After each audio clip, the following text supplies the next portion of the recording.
അങ്ങനെ നമ്മുടെ അലീനയോടാണെങ്കിൽ പപ്പ പറയാണ്, മേനോനിവിടെ വന്ന സമയത്ത് നീ പലതവണ മേനോനെ അച്ഛ അച്ഛാന്ന് മെനി ടൈംസ് വിളിച്ചു, പക്ഷേ ഒരു പ്രാവശ്യം കൂടി നീ എന്നെ അച്ഛ അല്ലെങ്കിൽ പപ്പ എന്ന് നീ വിളിച്ചില്ല എന്ന് പറയാൻ കേട്ടോ. അത് കേൾക്കുമ്പോഴാണെങ്കിൽ നമ്മുടെ അലീനയ്ക്ക് ഭയങ്കര സങ്കടമാവുകയാണ്.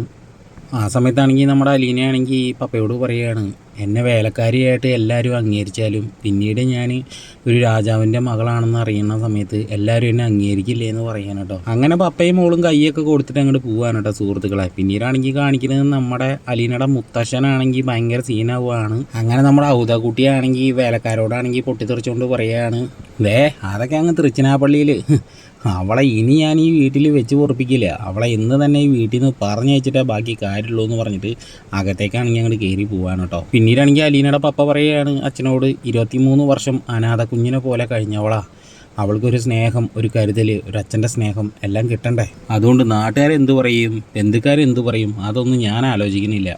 എനിക്കെൻ്റെ മോളാ വലുത്, എൻ്റെ മോൾക്ക് വേറെ ആരുമില്ല എന്ന് പറഞ്ഞിട്ട് അച്ഛനോടാണെങ്കിൽ തട്ടിക്കയറിയിട്ട് സംസാരിച്ചിട്ട് നിൽക്കുകയാണ് കേട്ടോ സുഹൃത്തുക്കളെ. അപ്പോൾ എല്ലാവർക്കും ഈ ഒരു കൊച്ചു പ്രൊമോ റിവ്യൂ ഇഷ്ടമായിട്ടുണ്ടെങ്കിൽ ഒന്ന് ലൈക്ക് അടിച്ചും സബ്സ്ക്രൈബും ചെയ്ത് ഹൈപ്പും കൂടി ചെയ്തിട്ട് പോകണേ. കുറേ ആയി വീഡിയോ ഒക്കെ ചെയ്തിട്ട്. ആരെങ്കിലും മിസ് ചെയ്യുന്നുണ്ടെങ്കിൽ ഒന്ന് കമൻറ്റും കൂടി ഇട്ടേക്കുക.